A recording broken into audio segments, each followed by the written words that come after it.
Ho, ho, ho, this is Santa. I am here to tell you the greatest gift about Christmas, the real meaning of Christmas, the birth of Jesus. Let me just start here. Mary told Joseph about a heavenly visitor. Still, he doubted. Had he seen an angel? Was this baby to be God's son? Was Mary telling the truth? Joseph decided to break off the marriage as quietly as possible. He did not want Mary to be shamed and publicly disgraced. But God knew his thoughts. That very night, he sent his angel Gabriel to Joseph in a dream. Don't be upset, he said. Mary's baby will be born through God's power and his Spirit. You shall name him Jesus, for he shall save his people from their sins. How relieved Joseph felt to hear this message. Gladly he took Mary as his wife. Then came the news of the Roman Empire that all people would be taxed and everyone must register in their hometown. For Joseph, that meant going to Bethlehem.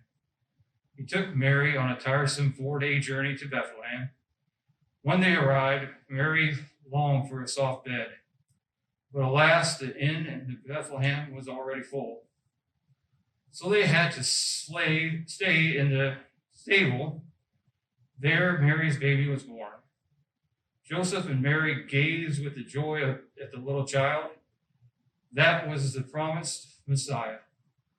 Joseph said, "We shall name him Jesus, just like the angel told us. He is the one God sent to save us." Mary wrapped baby Jesus in a long strips of cloth. Then Joseph laid him in a manger. The end.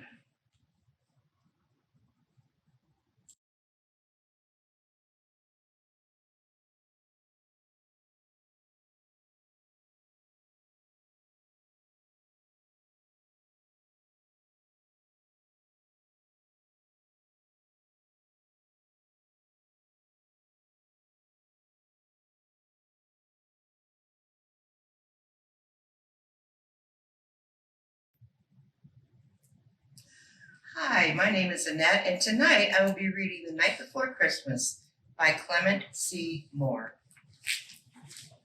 It was the night before Christmas when all through the house not a creature was stirring, not even a mouse. The stockings were hung by the chimney with care, in hopes that St. Nicholas would soon be there. The children were nestled all snug in their beds, while visions of sugar plums danced in their heads, and Mamma in her kerchief and I and my cat had just settled down for a long winter's nap. When out on the lawn there arose such clatter, I sprang from my bed to see what was the matter.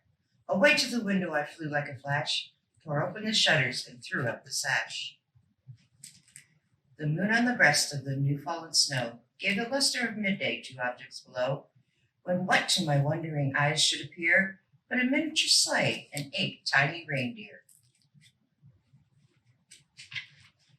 With the little old driver so lively and quick, I knew in a moment it must be St. Nick.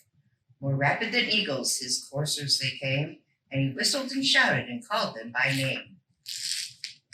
Now Dasher, now Dancer, now Prancer and Vixen, on Comet, on Cupid, on Donner and Blitzen, to the top of the porch, to the top of the wall, now dash away, dash away, dash away all.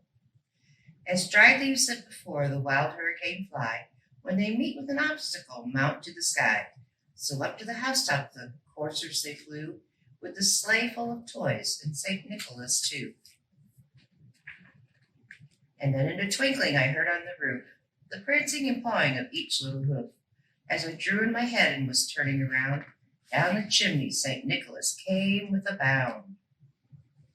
He was dressed all in fur from his head to his foot, and his clothes were all tarnished with ashes and soot.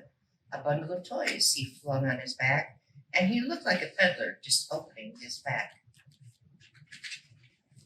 His eyes, how they twinkled, his dimples how merry, his cheeks like roses, his nose like a cherry. His droll little mouth was drawn up like a bow, and the beard of his chin was as white as the snow. The stump of a pipe he held tight in his teeth, and the smoke it encircled his head like a wreath. He had a broad face and a little round belly that shook when he laughed like a bowl full of jelly. He was chubby and plump, a right jolly old elf, and I laughed when I saw him in spite of myself. A wink of his eye and a twist of its head soon gave me to know I had nothing to dread. He spoke not a word, but went straight to his work, and filled all the stockings, and turned with a jerk, and laying his finger aside of his nose, and giving a nod, up the chimney he rose. He sprang to his sleigh, to his team gave a whistle, and away they all flew like the down of a thistle. But I heard him exclaim, ere he drove out of sight, Merry Christmas to all, and to all a good night.